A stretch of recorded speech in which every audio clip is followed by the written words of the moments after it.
Good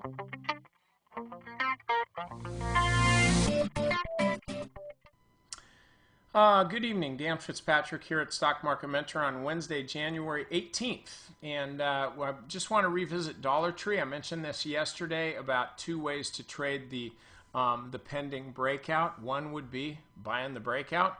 Number two would be waiting to see if the stock came down closer to the lower end of the range. Looks like number one is the trade. We got the breakout today. Not superhuman volume, but it was okay, a little bit below average. I don't really, volume generally speaking has been kind of light anyway, just in the market in general. So that's not a real concern that it's not a super high volume breakout.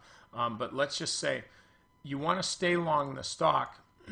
Excuse me, you want to stay long the stock. But if the stock falls back into this zone of congestion, then that's really when you want to be selling it. That's not to say that the reason you're selling it is because you're afraid that the stock's going to do this. Maybe it will, but there's really no sign of that. Instead, you just want to be stopped out. You just want to sell the stock if it falls back to here.